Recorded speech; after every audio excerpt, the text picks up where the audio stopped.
Previously on Five Nights at Freddy's Season 1. Charlie, John, and Lamar broke into Freddy's, where Mike Schmidt rescued them from the bloodthirsty animatronics, decapitating Foxy in the process. After Jessica Appleton arrived in Hurricane, Marla decided to rat Charlie out to Clay, who was ultimately convinced not to arrest her, thanks to some mysterious history between him and John, possibly related to John's involvement in the death of Cece Afton, which was revealed to Carlton and Jay by Ann Park, Jay's girlfriend and John's cousin by marriage. Carlton refused to steal his father's stolen documents for Marla and/or Jay, but Marla finally convinced Jessica's cousin Harriet to let them meet her grandfather, who may hold the key to the missing children incident, the Hurricane police conspiracy, and the little-known second Freddy's location. Morning of Day 4, aka November 11th, 1993. Jessica wakes up in her all-pink childhood room and stumbles down the stairs. Not a morning person, she's on the opposite end of the dolled-up spectrum than usual. She finds her mother in the kitchen drinking coffee and flops down at the island asking for a mug. Anna Maria pours her a cup, saying she didn't know she'd started drinking coffee. Jessica says, "Yes, mother, of course she drinks coffee. She's an adult now, isn't she?" As Anna Maria gossips about recent local events, Jessica stands up and pours a bit of the coffee in the sink, then grabs some strawberry syrup and stirs it in. Jessica asks if Anna Maria's watching Dottie today, and she says no, she's playing tennis with Auntie Hannah. Jessica asks if someone's paying her to watch Dottie, and Anna Maria says she decided to refuse Marla's money. Everyone knows Marla's been working overtime since her dad disappeared just to keep food on her table. Jessica says Auntie Hannah must love that she refused the money. Anything to one-up each other. Anna Maria asks if she really thinks that's how their relationship is, and Jessica says it's pretty obvious. Hannah's always been jealous of Anna Maria. Anna Maria says that's probably why she's having an affair. She freezes, but Jessica says it's okay, Marla already told her the rumors. But is he really the manager of... Anna Maria interrupts her to say she'd better get going. Jessica asks if she can get a ride to Marla's. They're going on a little road trip today. Roll opening titles. This time, the arcade animation shows Bonnie and Chica performing on stage, where Freddy is notably absent. An 8-bit child walks on screen wearing a yellow Freddy head and takes Freddy's place on stage, pulling out a mic and starting to dance with the others. The title card reads, Chapter 5, Follow Me.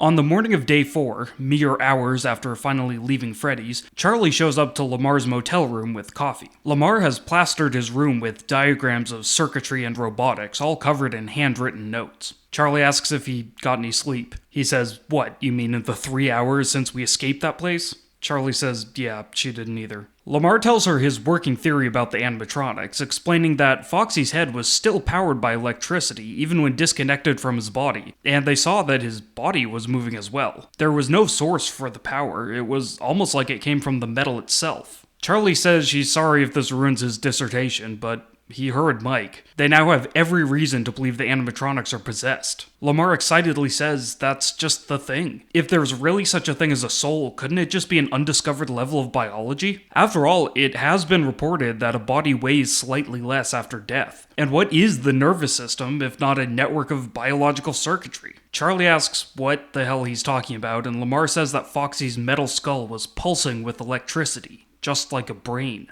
Charlie sits on the bed trying to process this. Lamar sees she's not as rapidly excited as him and changes the subject. He asks her about the letter, if she has any idea who sent it. She says no, but she assumes it was a girl based on the circular dots over the eyes. She thought maybe it was Marla, but she checked the handwriting against a couple letters they had sent back and forth. Plus, it's pretty clear that Marla doesn't want her here. Charlie asks if Lamar is mad that she didn't tell him about the letter, and he says a little, but he understands. And as long as they're coming clean, he knows something she doesn't. He's not sure he should be telling her this, but in the interest of transparency, Carlton told him that one of the missing kids was Marla's brother. Charlie is shocked and saddened. She remembers Jeremy Alderman from back before she left Hurricane and her memory got wonky. Lamar suggests they could find out the names of the other 3 kids to try to establish a connection, and Charlie says maybe, but it's really Sammy that's nagging at her. Ever since Mike let the name slip, she's felt like its significance is right on the tip of her tongue. Lamar asks if she thinks John knows who Sammy is, and she says yeah, she knows he does. Lamar asks if she thinks John or Mike sent the letter, but neither of them can think of a reason why they wouldn't admit it. Marla and Jessica are driving in John's car. Marla is explaining that Harriet has blocked her from meeting her grandpa ever since Marla realized his significance. Jessica asks what her great-uncle Alvin can possibly do for them, and Marla says he was the chief of police in the neighboring town of Cawthon in 1987. Clay Burke won't tell her anything, and she can't find his predecessor, but the ill-fated second Freddy's location was in Cawthon. Harriet's grandpa left the force in late 1987, so he may be the only one who can confirm Marla's theory that the bodies of the missing children were actually found, and maybe even that Scott Chipper wasn't really the killer.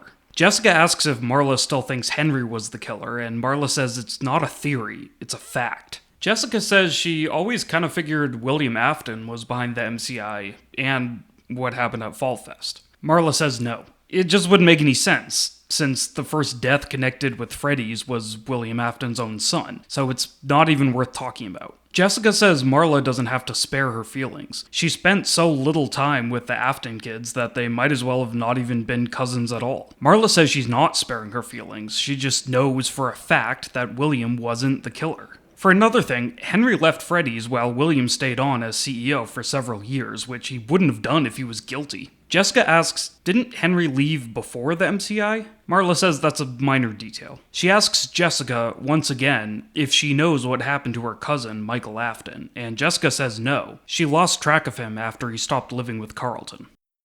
Clay Burke comes downstairs in uniform to find Charlie and Lamar sitting at the kitchen table with Abby. They're all coloring with crayons. Charlie says hi to him, acting overly friendly, and before Clay can yell at Charlie, Betty appears in her work clothes and says Charlie came by to see Carlton, but he's still out getting breakfast. Betty speaks forcefully, implying to Clay that she doesn't want a scene here. Clay asks if he can speak to her in the kitchen. He tells her that he can't have Charlie Emily in his house, she's radioactive.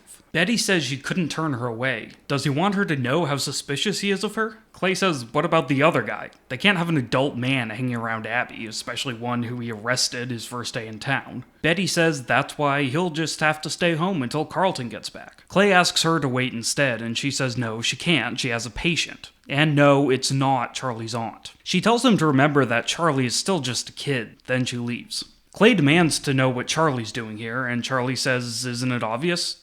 She's coloring with crayons. Clay tells Lamar he thought he told him not to get involved, and Lamar says he's just here because Carlton promised to show him his NES. Abby shows Clay her drawing. It's the yellow Freddy again. Clay tells Abby to go in the other room. She protests, but leaves. Clay glares at Charlie, who cheerfully asks what he thinks of her drawing. It's not good, but it's clearly supposed to be the 4 missing kids, 2 of them labeled Jeremy and Sammy, the other 2 labeled with question marks. Clay stomps around the table and snatches up Lamar's drawing, which is just a crayon rendition of Sonic the Hedgehog 2. Clay tells Charlie he can't stop Carlton from hanging out with her, but she cannot bring her drama around Abby. Charlie says she's actually here to talk to Clay and pulls out the folder she stole from Freddy's regarding the MCI. Clay looks through the documents, grumbling that he should arrest her just for having these. There's some newspaper clippings, some police records, some in-office memos on Freddy's stationery. Charlie asks him if they're legit, and Clay says how should he know? Charlie has him read the last document and asks if it's true. Clay sighs and says yes, it was Henry's testimony that pointed to Chipper as the kidnapper. Charlie asks how they could convict anyone without finding the bodies, and Clay says Chipper wasn't convicted, he was murdered in an act of vigilante justice just before his arrest. Charlie asks if he would really arrest someone based on an eyewitness coming forward 2 years later.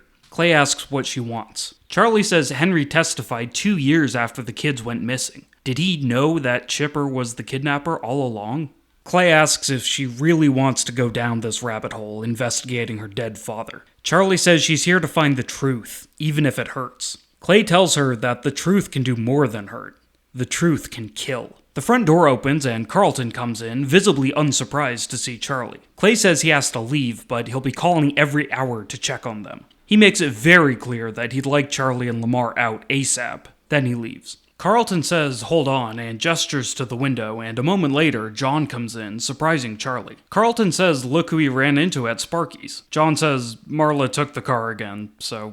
Charlie asks why John was hiding from Clay, and he says, oh, bad blood from his teen years. The air is awkward between John and Charlie, and Carlton is drawn into the awkwardness. Lamar knows that Charlie knows John knows who Sammy is, and he also suspects that they made out last night, so he keeps his mouth shut. They're all rescued by Abby, who appears in the doorway and asks them if they want to play hide-and-seek. In the main office of the not brothel in Las Vegas, Roxy sits behind her desk, smoking as usual. Two men sit across the desk, a buff Hispanic guy covered in tattoos and wearing sunglasses, and a cowboy-looking guy in a Stetson and duster. Roxy tells the men she wasn't responsible for hiring him, but that she realizes now she should have kept a closer eye on Lynn and Vincent, at least to screen their employees. Turns out Phil Brooks is loyal to Jacob Murray, she does air quotes, and not to their organization, or even to Fazbear Entertainment. The tattooed guy asks what she's planning on doing about it, and Roxy says she thought they could kill two birds with one stone. Or should she say, zwei Vogel mit einer Klappe. On a small state route out in the desert, Jay Dunn stops his police cruiser and gets out to approach the car he's just pulled over, John's car. Marla rolls down the window and asks what he wants. Jessica greets Jay in her standard cheery manner, and Jay is happy to see her, but he tells Marla he clocked her going over the speed limit. Marla asks what the speed limit is, and Jay doesn't know. She says she's kind of busy. If he wants help buying Anne a birthday present, it'll have to wait. Jay is horrified to discover that Anne's birthday is coming up, but he says no, that's not it. Off the record, he heard that Marla's been looking into Freddy's, and he'd like to talk about that. Marla asks if this is really off the record, and Jay says yes. So he hasn't actually pulled her over for cause, Marla establishes. Jay says no. Marla hits the gas, and Jay jumps away as they speed off up the road, leaving him alone with his parked cruiser. Jay lets out a sigh of frustration, noticing a road sign nearby that proclaims the town of Cawthon to be only 10 miles away. Hannah and Anna Maria are playing tennis at a public court in town. They hit the ball back and forth, talking in between swings. Hannah asks why Jessica's back, and Anna Maria says Jessica just said she needed a break from school, though she suspects she's here for the memorial. Hannah says, oh right, the memorial for Fritz. Anna Maria says, no, for Cece Afton. What's this about Fritz? Hannah is thrown off guard. She had been bullshitting, and now she's busted. They're silent for a moment as Anna Maria realizes that Hannah doesn't know about the memorial, and that she was willing to accept that she hadn't heard about a memorial for her own son either. Anna Maria tries to recover by saying the town will probably do a memorial for Fritz and the others in a year and a half. Hannah says she wouldn't count on it. They've all forgotten already. With the way people talk about Hannah's parents, she wouldn't be surprised if they were saying she deserved it behind her back. After another long silence, Anna Maria lets a ball get by her as she starts tearing up and sits down on the court. Hannah runs around the net and crouches down next to her, asking what's wrong, sounding patronizing. Anna Maria says she doesn't know, it just kind of hit her all of a sudden. The missing kids and the way everyone pretends it never happened. Hannah says it's been years, and Anna Maria says she knows. Half coldly, Hannah says she should be the one crying. Fritz was her son, not Anna Maria's. In the Burke house, Lamar finds a hiding spot and Charlie and John sneak around as Abby counts down from 100 in another room. Charlie asks John what he's doing here and he says he could ask her the same thing. She says she came to ask Clay about her stolen Freddy's documents. He asks why she didn't invite him and she asks if he's ready to tell her who Sammy is. John says he doesn't know who Sammy is, and Charlie says that's why she didn't invite him. John asks why she keeps fighting him, and she asks why he's so interested. Charlie opens a door, and from somewhere nearby, an invisible Carlton hisses at them. They can't hide in there, that's Clay's office, and Abby isn't allowed in there. Charlie and John can't see Carlton, but they glance at each other and simultaneously make a decision and enter the office. In the nearby town of Cawthon, which is desolate and much smaller than Hurricane, which is saying a lot, Marla and Jessica park at the end of a long driveway, just past a mailbox labeled Shelley. They get out of the car and cross the front yard, which is ugly reddish sand containing overgrown shrubs and a single dented radio flyer tricycle. Marla carries a cake pan covered in tin foil. She follows Jessica towards the front door, up the cracked and weed-filled path of dirty yellow tile. Harriet opens the door and greets them solemnly. Marla holds up the cake pan, which she says is an eggplant parmesan she made for Harriet's parents. Harriet's eyes go wide and she grabs the pan, dumping it out behind the bush next to the door. Marla is stunned. Harriet regains her composure and says her parents don't like, colorful food. She sets the pan on the stoop and leads the girls in, saying it's okay, her pan will be safe out here. Marla and Jessica share a confused look. Harriet tells them to take off their shoes and gives them red velvet slippers. Harriet's parents, Cassandra and Caleb Shelley, stand rigidly outside the living room, clearly not wanting the girls there. They are also wearing slippers. Cassandra and Caleb grudgingly lead Marla and Jessica into the living room, which is distastefully pastel, like the 70s threw up all over the 50s. The most offensive part is the avocado green carpet and matching couch. In the middle of the living room is a cubicle, 3 cloth walls, just like in an office building, but standing freely in the middle. Caleb warns Marla and Jessica to be quiet, not to talk unless prompted. Marla asks if Harriet's grandpa is in the cubicle, confused, and Caleb says it's a long story. His suicide attempt caused considerable brain damage, and at first he seemed responsive to bright colors, but after a while he started hating it, and eventually he seemed to not like any light at all, so they covered his eyes. They lead the girls into the cubicle where Caleb's father, Van Shelley, sits strapped to his armchair, unmoving, DIY mask on. With Caleb's permission, Marla approaches, first checking out the Freddy head on the table. She sees there's a little TV and VCR inside, playing The Wizard of Oz. Caleb says he doesn't know when his dad became a Wizard of Oz fan, but after his injury he kept referencing it.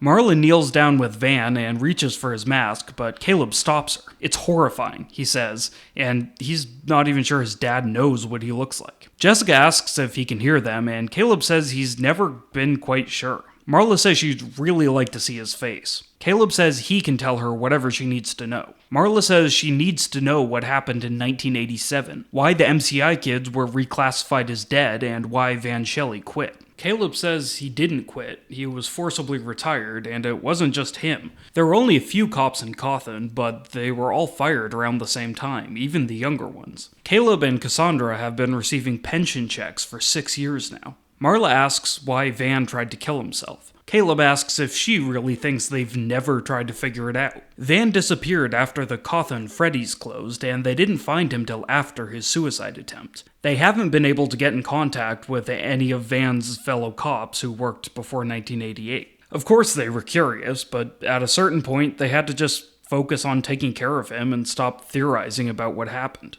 Marla starts asking a question, but she's interrupted by Van speaking in his heavy smoker voice. "Dorothy," he says. "Dorothy down the rabbit hole." Caleb says that's why they put the Wizard of Oz on. He's always referencing it.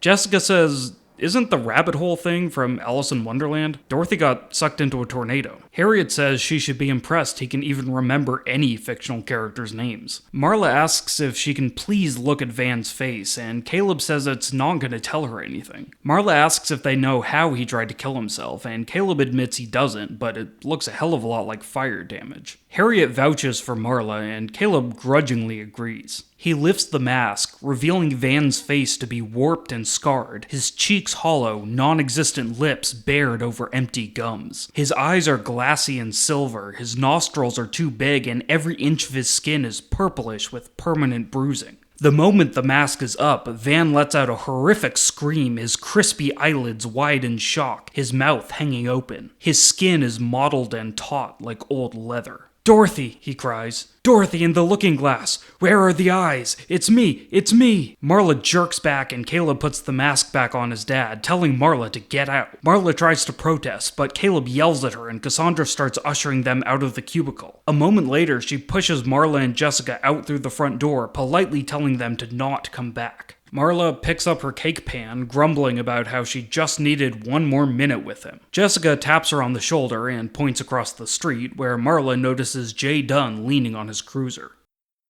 Lynn Park enters the greasy strip mall alcove that is Jeff's Pizza. He snoops around a little, then approaches a pair of customers, Hannah and Anna Maria, the latter eating pizza, the former eating a soggy salad. Lynn asks if the pizza is worth getting, and Anna Maria says definitely. The place isn't exactly high class, but Sergio has always put his heart and soul into his craft. Encouraged by this, Lynn enters the kitchen. Sergio is in the middle of making pizza, and he lashes out at Lynn for coming in. Sergio is a stereotypical Italian-American man, sour and definitely capable of fighting despite his pizza-inflated gut. Lynn tells him he's come to make him an offer he can't refuse. Sergio says, "Oh yeah, that's real funny. It's bad enough that he owns a pizza shop. He won't stand for any Godfather references. His family has been an upstanding part of Hurricane for generations. Well, One generation. Lynn says if he's offended by Italian stereotypes, then he must not want one of the fine Cuban cigars Lynn happens to be pulling out of his pocket at this moment. A minute later, Lynn and Sergio sit in the tiny office, smoking cigars, stinking up the kitchen and the main room. Lynn is saying the people he represents are looking to dump their current client restaurant and find something better, preferably a small, family-owned joint that would appreciate a bigger facility. Sergio says it sounds great, but he would have to be promised full control over his recipes and cooking procedure. At Jeff's Pizza, every pie is a little work of art. He would rather die than see his father's legacy become the McDonald's of pizza.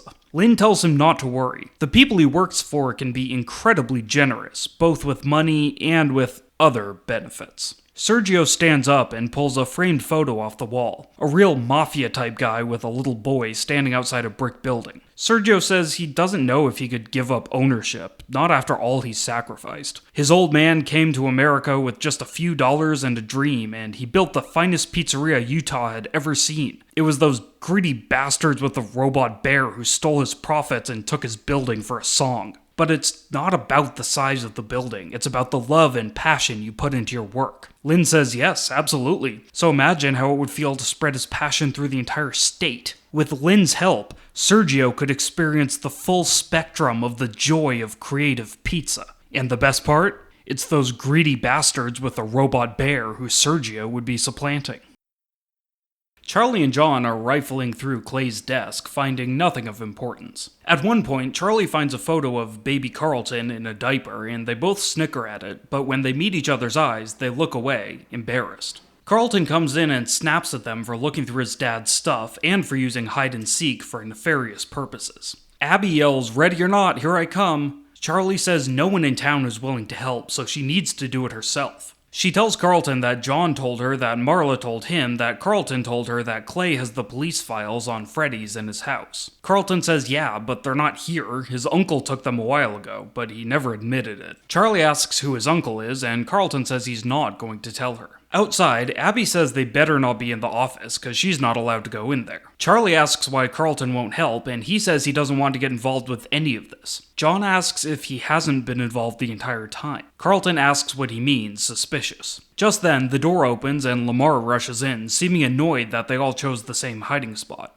John tells Carlton that he just meant that Carlton's dad is the chief. Carlton says, yeah, so it's in his blood to keep the peace in Hurricane. Charlie says peace isn't really peace if it's built on violent secrets. Getting annoyed, Carlton says you can't change the past. This whole country was built on killing Native Americans, but there's nothing they can do about that now. John says, yeah, but the early Americans were shameless about that. They didn't have their police covering it up. And, Charlie adds, one of the kids was Jeremy Alderman, a cute, innocent kid they all loved, Marla's brother. And Jessica's cousin, John says. Charlie is surprised, and John tells her that Marla has a friend named Jessica, whose cousin was one of the missing kids. Not Jeremy, a separate kid. Charlie says she remembers Jessica a little, and Lamar asks if it's Jessica Appleton. They're all surprised, but Lamar reminds them that he accidentally set Jessica up with the manager of Freddy's. Charlie only now makes the connection that the Jessica Donnie wanted to go out with was the Jessica she remembers from her Hurricane days. She asks John what Jessica's cousin's name was, and he says Fritz Appleton. Charlie's never heard of him, and she's surprised there was a kid named Fritz in America, let alone in Utah. She asks what the fourth MCI kid's name was, and John says who was the third. Charlie says, come on, he knows. It was Sammy. He can just admit it. She already knows because Mike let it slip. Carlton, surprised, says, wait, Sammy wasn't, but John shuts him up. Charlie throws up her hands in frustration, asking if everyone in town is hiding something from her. John says not her specifically, and Charlie says then why the hell did Lamar hear about the MCI and Jeremy before her? She asks Carlton who the hell is Sammy, and Carlton just shakes his head, obviously struggling to keep his mouth shut. She then demands John tell her, and John insists he doesn't know, but he knows that none of the MCI kids were named Sammy. Charlie asks for the other two names then, and when John hesitates, she says he'd better tell her, unless he wants Marla to hear that he kissed her last night. Lamar and Carlton react like a couple of giggly bridesmaids, and John protests that she kissed him. Charlie holds fast, and John says, fine, whatever. The MCI kids were Jeremy Alderman, Fritz Appleton, and then there was a Gabriel and a Susie. Charlie says, thank you. Then again asks Carlton who Sammy is. Frustrated, Carlton asks, why did Charlie have to come back anyways? Doesn't she have a foster family? And college? What was she hoping to find? Charlie says she deserves to know all of her father's secrets. Carlton asks if that means he should try to find the truth behind every arrest his father ever made. Charlie says yeah, he could start with Scott Chipper. Carlton groans and tells her there's nothing to find. A crazy man couldn't find the line between himself and the character he was playing. Charlie says she knows that was the case. She just doesn't know if it was that crazy man specifically. Carlton asks if she's talking about William Afton and points out that she can only say that stuff because Michael isn't around. How would she feel if someone started theorizing about her dad being the bunny killer? Charlie snaps at him, angrily admitting that she knows her father could have been the killer, but she wants to figure out the truth for the kids, no matter what happens to the town or to her memories of her father. Carlton says no, she's just doing it for herself. John says, wait, did Carlton say the bunny killer?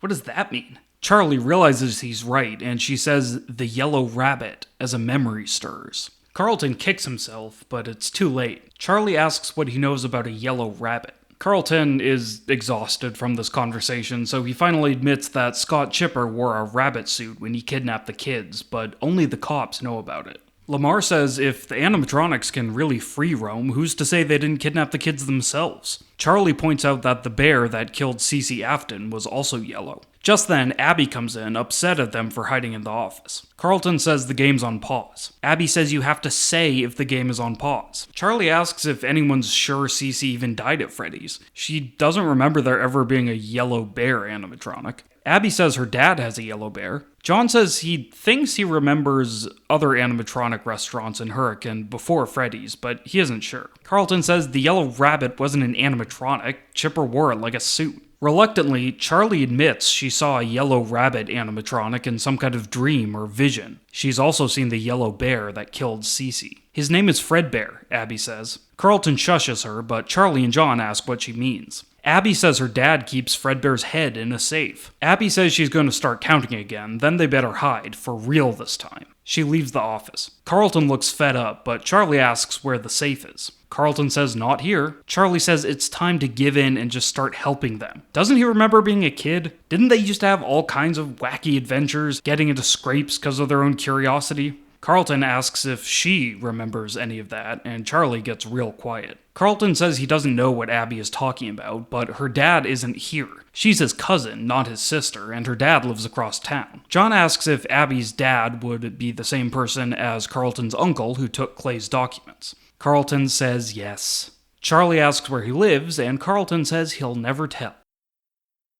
At the town hall, Betty Burke is setting up a station about grief counseling when Phil surprises her. He hands her a packet of papers and says it's new instructions straight from Jacob Murray. Betty asks why Jacob Murray is telling them how to run their memorial, and Phil reminds her that Fazbear Entertainment is paying for this whole thing. Betty says they're only doing it for the tax write-off, and so they can get in ahead of the bad publicity. Phil says the changes aren't too extreme, it's mainly just saying that they can't mention certain older Freddy's characters. Betty doesn't understand. Phil says there are certain characters in the IP who aren't considered part of Freddy's brand anymore, and the higher-ups don't want them mentioned for the sake of brand synergy. Betty asks if they're more concerned about the character who bit a child's head in half, or the character who kidnapped 4 children.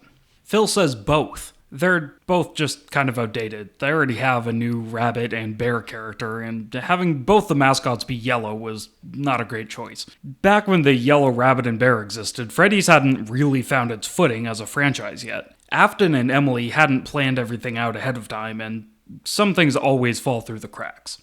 Betty stares at him for a moment, witheringly, then tells him he has lipstick on his collar. Phil wipes it off and tells Betty not to be mad at him, he's just doing his job. Betty says she'd prefer if he'd start doing his job of being a father. Phil says it's not his fault that Abby's mother skipped town, he's doing the best he can. Betty, flipping through Jacob Murray's instructions, says maybe it is better that Abby doesn't spend time with him, since he insists on working at the business that caused 100% of Hurricane's recent child murders. Phil says he did her a favor by giving her Abby. If she takes her to Freddy's, she can get a kid's discount on a family-sized pizza.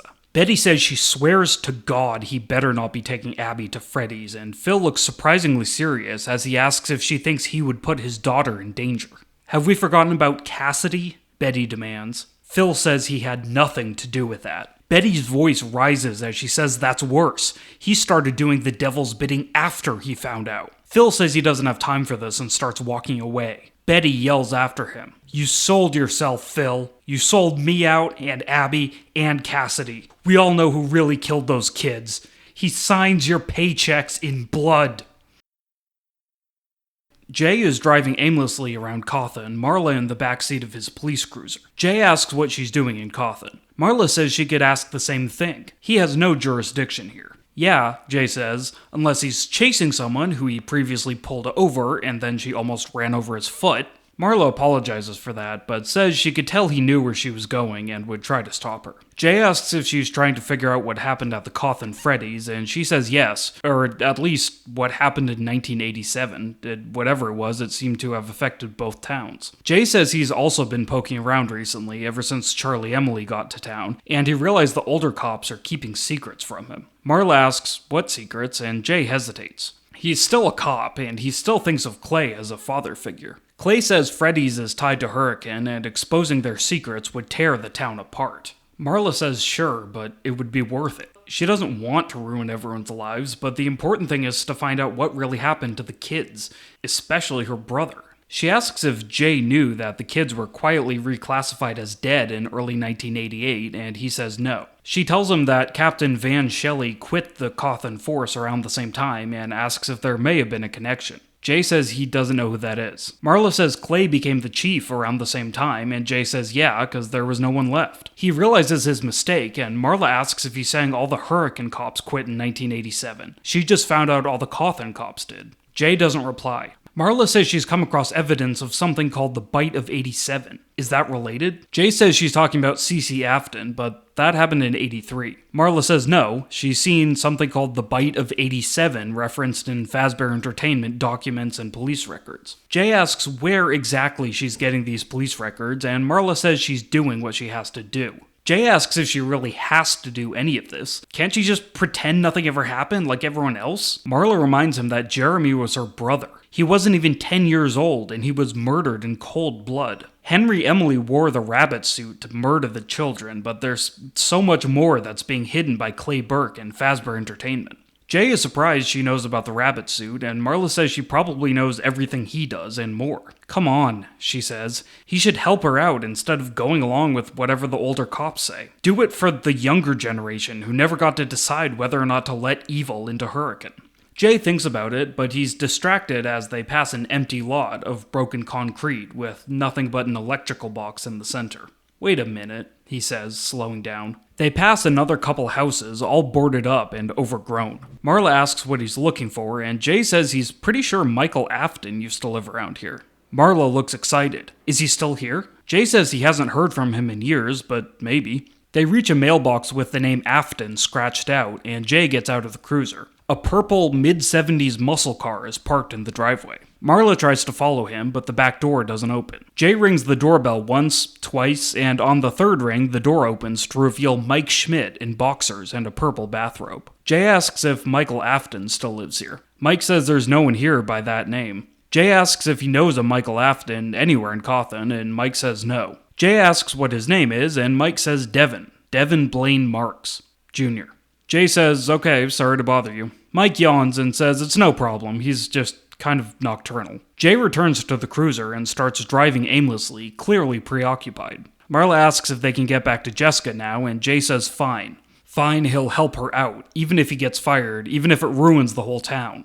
Marla says, wow, cool, what made him change his mind? Jay says he's not totally sure, but he thought he recognized that Devin guy, and it made him realize that he owes it to Marla to tell her something. It's about John. Charlie drives around the outskirts of Hurricane as the sun goes down. She is listening to the radio, absently singing along. She has a lot on her mind, obviously, and she's also very tired. She's driving up a long road leading out into the desert, lined with the sparse trees of Utah, her eyes beginning to droop, and suddenly Golden Freddy is on the road in front of her. She cries out and slams on the brakes, and by the time the car stops, the animatronic bear has vanished. She lets out a breath, realizing that she might be losing it, and as she settles down, she happens to glance up and notice the street sign on a small dirt road. Blackbird Lane. She considers for a moment, then backs up and turns down the street. She drives through a patch of sickly-looking trees and finally sees a double-wide trailer with no car out front. She slows down and pulls into an empty spot in the woods. Abby is watching Carlton play Wolfenstein 3D on his PC when Phil comes in, surprising them both. He grabs Abby by the arm and Carlton stumbles up from his chair. Phil says that he just talked to Betty at the town hall and she asked if he'd take Abby tonight. Carlton is dubious, but Phil snaps that she's his daughter and he doesn't need any Burke's permission to take her home. Carlton doesn't have the nerve to stop him, though he's obviously concerned. Charlie opens a multi-tool to jimmy open the trailer window, then slips inside, wearing a backpack and using a pen light to look around. She leaves the bedroom and looks around the kitchen/living room. There's no one there. The trailer has old, ratty furniture, and everything's dirty, and there are crushed beer cans and empty boxes of Freddy Fazbear's pizza laying around. The TV is incongruously big and expensive, and there's a brand new 3rd-gen video game console set up. Charlie pokes around the living room, not finding anything of interest, then goes into the second bedroom, which is dominated by a teepee made of sheets with a sleeping bag and a number of stuffed animals, many of them Freddy's characters. A yellow bear sits on the shelf. Charlie doesn't know just by looking, but we know that it's actually a nanny cam, just like Marla's. The walls are covered in crayon drawings of rudimentary people, some of whom are labeled Daddy, Auntie Betty, Uncle Clay, Carlton, Cassidy. Charlie says Carlton's name aloud, surprised, and audibly realizes this is Abby's room and Abby's house. She notices one drawing depicting 2 kids holding hands with a yellow bear, a blonde boy labeled Cassidy, and a dark-haired girl labeled Charlie. Charlie looks closer and sees that the Charlie girl's face is cut out from a different sheet and taped on the page. She lifts the face to reveal another identical face below. Charlie leaves the bedroom, creeping through the living room with her pen light. She opens a closet and finds nothing but empty shelves. She returns to the first bedroom, which is also full of beer cans and pizza, its walls pasted with an incongruous display of Freddy's posters and Sports Illustrated pinups. Charlie opens the closet door to find some clothes hanging up, draped over a big black safe. She kneels down beside it, thinks, then punches 1983 into the keypad. Nothing. Something occurs to her and she stands up, walking over to the phone by the bed and counting out something on the keypad. She returns to the safe and types in 2229. The safe opens and Charlie is startled to see exactly what she expected, the head of the yellow bear. It's the more advanced version, so tighter cloth skin, closer to Freddy than the thing that killed Cece. Empty eye holes and a black top hat. Charlie stares at it for a second, then retrieves the binder sitting next to the head. She flips through it, and we have a few quick shots of important words like Freddy's, missing children, Henry Emily, William Afton, Vincent Alderman. Charlie reads through the binder, apparently thrown off, and she doesn't even hear as Abby comes in. When Abby greets her, Charlie jumps to her feet, startled, and holds the binder behind her back. Abby asks if she came to see Fredbear, and Charlie says yes, but it's not a big deal, and Abby shouldn't mention it to her dad. Abby asks if Charlie's stealing her dad's stuff, and when Charlie can't answer, Abby says it's fine. If Charlie's against her dad, then she's probably for Uncle Clay, and Uncle Clay is a police officer. Charlie says thank you, stuffing the binder in her backpack and shutting the closet door. She moves to the window, but decides to use this moment and tells Abby she saw her drawings. Who were all those kids? Abby says she met them a couple times at Freddy's, but they don't come around anymore. Charlie asks their names, and Abby says Gabriel, Jeremy, Susie, and Fritz. Charlie asks if there was ever a Sammy, and Abby says she doesn't think so. Charlie asks why the kids don't come around anymore, and Abby says he won't let them. Charlie asks who, and Abby says Fredbear. The bedroom door opens, and Phil comes in, halfway through a question, and freezes when he sees Charlie. Phil asks what the hell she's doing here, and Charlie struggles to respond. Abby comes to the rescue, saying Charlie is Carlton's new girlfriend, and she came by thinking he lived here. Charlie makes some humorous remark about the pros and cons of dating Carlton, but Phil obviously doesn't believe her. He debates internally, but finally decides to protect his daughter, so he tells Charlie that Carlton doesn't come by here and she should probably try at the Burke house. Charlie says why, so Clay can take her downtown? Phil says no, because Carlton lives there. Phil ushers Charlie out the front door, and she turns to say something, but he slams the door in her face. She looks into her backpack, confirms she still has the binder, and walks off.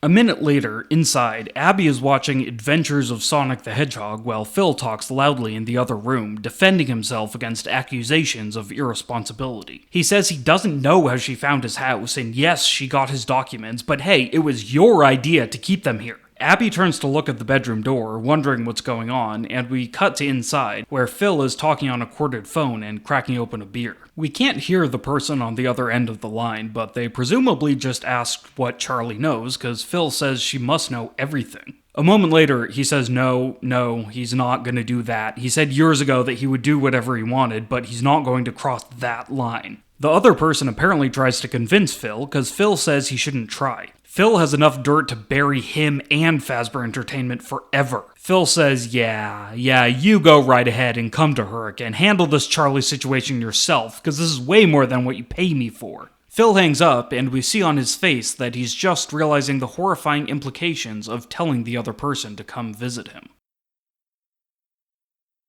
Marla and Jessica enter Sparky's, where Ann Park is working. They go up to the bar and order coffees. Jessica notices her uncle Jason sitting in a booth with Dare Johnson. She goes over to them and Jason introduces her to Dare. Jessica says she knows she would never forget the most colorful person in Hurricane. Most colorful old man in Hurricane, Dare corrects her. She's definitely his equal in gonzo palette. Jason says, isn't that Marla over at the bar? Why doesn't Jessica ask her why she didn't want Hannah watching her mom anymore? Jessica says it's probably not a big deal. Maybe Dottie just didn't get along with Hannah. Jason says she should see about trying to get her back in. Hannah enjoyed watching Dottie. Dare says if Marla ever can't find anyone at all, he would be happy to take over, or so would his sister Hillary, or his other sister, Amber. She's definitely mentioned maybe bringing dinner over to Dottie's place once in a while. Jessica asks why so many people are so enthusiastic about babysitting a disabled woman, and Dare and Jason glance at each other, unsure how to respond. Dare begins. It's just small-town neighborliness, Jason interrupts. I hope you're not forgetting about that just because you're in the big city now. Uncertain, Jessica joins Marla at the bar. Marla says she can't believe Van Shelley was a total bust. What kind of a suicide attempt leaves someone more catatonic than her mother? Is that another mystery? Jessica asks. Does Marla think Henry Emily tried to kill Chief Shelley or something? No, Marla says sternly. There's no connection. Shelley probably just tried to kill himself after whatever happened in '87, which she's starting to think may be more intense than just dead children. Jessica says they would know if more kids died, and Marla disagrees. If the Cawthon police were working with Clay, they would be prepared to cover up more deaths immediately. Anne refills their coffee, and Marla says she knows she's been helping Jay with his little investigation. Anne stifles a gasp as if this is shocking news, and Marla tells her to stay out of it if she knows what's good for her. Anne leaves, and Jessica asks why she's being mean. Anne is still her coworker. Marla tells Jessica that Anne could have told her what Jay told her at any time, but she didn't. Jessica asks, what's the big deal? And Marla says Cece Afton. John was involved in his death. All anyone in town knows is that Sammy and Michael Afton were roughhousing with Cece and an animatronic accident crushed his head, but Marla says that Jay said that Anne said that John, her cousin, Marla's boyfriend, was also involved. Jessica asks what Cece's death has to do with the MCI, and Marla says nothing. But John never told her, so he obviously has his own motivations. Jessica asks if maybe he didn't just tell her because it's traumatic, and Marla says no, he must have been planning something, maybe even with Charlie. Maybe they're purposefully trying to blow the investigation so they can hide Henry's guilt. Obviously starting to worry, Jessica cautions Marla that not everything is a grand conspiracy. Sometimes people do irrational things just because people are irrational. Marla says no, not John. Jessica asks if Marla thinks John is cheating on her with Charlie, and Marla says that doesn't matter. Jessica says if he was, wouldn't that be something rational that he's doing with no objective reasoning? Marla doesn't know. Jessica says that the number one rule to remember in legal work is that people are irrational, and people are stupid, and people are usually governed by their emotions. Jessica asks, hesitantly, if Marla thinks what happened at Fall Fest was the end result of some well-laid plan, or just committed in an act of emotion. Marla says it could have been emotion, because that was someone else besides the sociopathic child kidnapper Henry Emily. Marla's voice has gotten a little louder, and Anne politely shushes her. Marla tells her to shut up, and tells Jessica that the entire history of their town relies on a web of complex schemes and deviations that can't be solved by being impulsive. With a flash of uncharacteristic annoyance, Jessica jumps up to stand on her stool, one foot on the bar. Anne panics. Jessica talks loudly, her voice carrying to everyone in the diner as she asks who knows who killed Cece Afton. Her uncle calls to her, "Jessica," inside voices. Jessica then asks who knows what the bite of 87 really was. Marla tries to yank her down. Jessica asks who knows what happened to those kids in 85 and who was responsible. By now, everyone in the diner has lowered their eyes, returning to their coffees and books. Marla gives Jessica a yank and she stumbles, falling off the bar but landing on her feet. She turns on Marla, eyes blazing, and Marla glares back at her. Marla asks what the hell she's doing and Jessica says, "Something. I'm doing something." She turns and leaves the diner, walking across the parking lot, very determined. When she gets to the road and realizes she doesn't know where she's going, she's surprised by the appearance of an old lady just approaching the diner, Granny Foster. Granny Foster says she knew Jessica would be here. Jessica greets her as Mrs. Foster, apparently happy to see her, and asks how she knew she'd be here. Granny Foster touches Jessica's forehead, closing her eyes, and says Fritz still speaks to her. They all do. Jessica asks what they say, and Granny Foster says Jessica will do the right thing. Jessica asks if Fritz told her that, and she says no, opening her eyes. She just knows. Charlie is in Lamar's motel room, spreading the documents she stole from Freddy's and the documents she stole from Phil across the table. Lamar's wall notes have become increasingly complex, with hand-drawn diagrams and pages ripped out of textbooks. Lamar, who now wears glasses, is asking how Charlie found the manager's house. Charlie says it's easy to find people in small towns. Lamar asks if she had another vision, and she says yes, fine, she did, but don't judge. Lamar says he's a lot more open-minded than he was before meeting Foxy. He still doesn't believe in magic, but all of modern technology and science would have looked supernatural at some point. Not paying attention, Charlie shows him one of her stolen documents, a company memo on Fazbear Entertainment stationery. She says she tries to remember that her dad was a complicated person, but she can't believe he was really that terrible a boss. Lamar says forget that, what about the date? Wasn't Freddy's closed from 85 to 92? When did this Fritz Smith guy work there? Charlie snatches the paper from him and confirms that the complaint was indeed submitted by a Fritz Smith, November 10th, 1987. Charlie asks if Lamar has ever heard of someone named Fritz, and he says only in The Sound of Music, and maybe as a slur for German people back in World War II. Charlie asks what are the odds that there are two unrelated Fritzes in Utah of all places. Lamar says probably not great. He returns to his notes and asks, by the way, when did they retire Fredbear? Charlie says she doesn't know. She doesn't even know where Fredbear was. She thinks there might have been another smaller restaurant before Freddy's that closed down after Cece died there. Fredbear probably would have been the only animatronic back then, and before her dad was involved, they probably had cloth suits for human performers, one of which Scott Chipper wore to kidnap the kids. Lamar says, right. He's just thinking, if the animatronics are really haunted by the 4 missing kids, then couldn't Fredbear be haunted by Cece Afton? As Charlie thinks about this, Lamar asks if she's going to the memorial tomorrow. Charlie says, yeah, that was the whole point of coming here, wasn't it? Lamar says she doesn't have to bullshit anymore. If everyone involved with Freddy's is going to be at the memorial, then maybe she should use that opportunity. Charlie points out that Lamar is, really into this now. Lamar says, well, yeah, duh. He feels like the modern Prometheus. Well, Frankenstein was the modern Prometheus. He's like the modern Frankenstein, or like the post-modern Prometheus. Charlie says she's glad he's invested. Now she doesn't have to feel guilty about not telling him about the letter. He says no, he's gonna keep holding that one over her. She says, how about she buys him a drink, and they call it even. Ann Park comes home in her waitress uniform to find her father chopping up fruit in the kitchen. He tells her it's guayles saladu, fruit salad, just like Grandma used to make. Ann takes off her coat and grabs a soda from the fridge, obviously preoccupied. Her dad rambles about going to Jeff's Pizza, saying he's pretty sure he got some kind of staph infection there. And finally Ann can't take it anymore, and she asks if he has anything to do with Freddy Fazbear's. Lynn is surprised, and Ann says she just heard a rumor he used to work there. Lynn reminds her that he has investments all over Utah, and yeah, he invested in Freddy's back when they were building a brand new high-tech location, but that fell through and all their investors lost a lot of money. Ann asks if he's involved with the current Freddy's location, and he says he wouldn't touch it with a 10-foot pole. It's obviously a front for something, right? Ann asks if he was ever questioned about those kids who disappeared, and he says no. That was before he got involved. He asks why she's asking all these questions, and Anne says she's just wondering. Lynn's reaction is a humorous acknowledgement that there is no way in hell she was just wondering.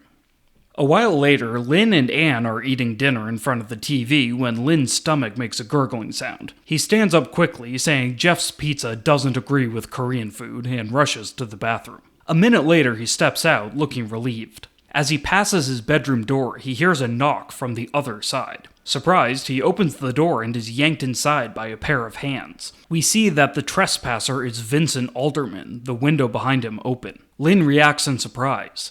Vincent holds up the ring he took from his own house and tells Lynn it's time. Late at night, Jay enters the police station conference room where Clay is waiting for him. Jay asks why he called him here, and Clay asks why he doesn't trust him. Jay says he trusts him with his whole heart. Clay says then why is he trying to do his job for him? Jay says he's not. Clay asks for his badge and gun. Jay tries to protest, but Clay demands them. He's temporarily relieving Jay of duty. Jay asks for how long, and Clay says for as long as he says. He needs to know if he can trust Jay. Jay puts on a brave face and hands over his badge and gun. Clay says he can leave. Jay asks if he can take his cruiser.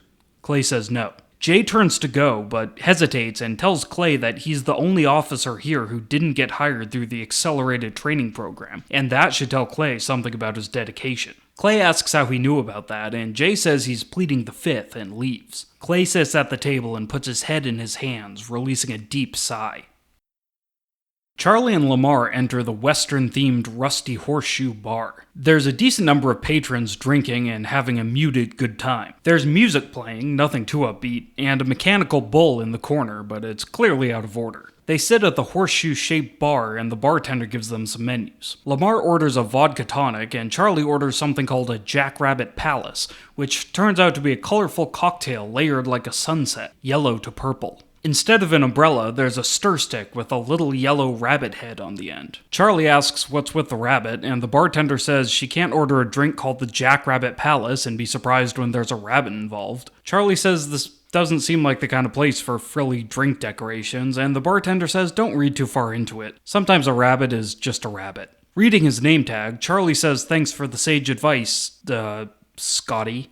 Charlie and Lamar clink glasses, cheering immortality. The music suddenly changes to Duran Duran's Hungry Like the Wolf, and Charlie turns around in surprise to see Jessica standing at the jukebox. Grinning, Jessica approaches the bar, saying she figured if Charlie remembered anything from her childhood, it would be this song. Charlie jumps Jessica with a bear hug before Jessica has a chance to do the same. She asks what she's doing here, and Jessica says she couldn't stay away, not when she knew her old partner in crime was coming home. Jessica sits at the bar and tells Scotty she'll have what Charlie's having. Charlie asks how she knew she'd be here, and Jessica says this was always their spot. Charlie and Michael Afton used to stand outside and ask adults to sneak them a beer. Lamar is intrigued. Charlie says she doesn't remember doing that. She thought she was the good one. Jessica says no, she got up to all kinds of trouble when they were kids, and it was usually to impress the cool older kids like Michael and his sister, and John Sims. Lamar laughs, saying John is still around and he's all over Charlie. Charlie sputters a protestation, and Lamar introduces himself to Jessica. Jessica points out that he's the one who's been pimping her out, and Lamar stammers an explanation. They needed to get into Freddy's, and the manager had a crush on her. Charlie says, for the record, she does not have a thing with John, and if he has a thing for her, she is not encouraging it. Marla is the closest thing to a childhood friend she has actual memories with, and she doesn't want to ruin that, even if Marla is trying to avoid her. Jessica says it's fine, Marla and John aren't long for this world anyways. Asking if Charlie knows how Cece died, Jessica explains that John was one of the bullies who caused the accident. Charlie is surprised and disturbed. She tells Jessica that she found the police report about Cece's death. There were 4 kids who stuck Cece's head in Fredbear's mouth, but their identities were redacted, and somehow, so was the name of the establishment. 2 of those kids she knows now would have been John and Michael Afton. Charlie asks if Jessica remembers Fredbear, and she says vaguely, he was in a different restaurant, right? Before Freddy's opened? Charlie says, yeah, she's starting to remember that her father and William Afton may have been involved with a smaller location with 2 yellow characters, precursors to Freddy and Bonnie, but she can't remember where it is. Jessica says it was in Cawthon, which is about an hour away, which is why she never really went as a kid, but they're going to want to go to Cawthon now. Charlie asks why, and Jessica tells her as if it should have been obvious. They need to find the new and improved Freddy Fazbears. We briefly catch up with Donnie, who's being ushered out of Freddy's by Mike, visibly upset that Jessica hasn't called.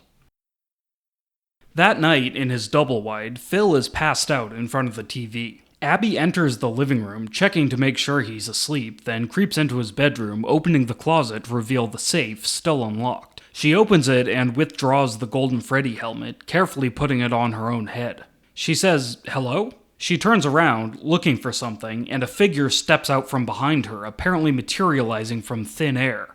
The blonde boy. Mid-credit scene. Abby walks down the road past midnight, the Golden Freddy head still on. She sees headlights in the distance and jumps behind a nearby park bench. The car passes and she stands up, adjusting the helmet. She says, "Are you still here?" And we see the blonde boy beside her. He says he's still here. As long as she has Fredbear with her, he'll be there. He tells her there's only a little further to walk, then they'll be at his home. And just in time, too. He is almost here.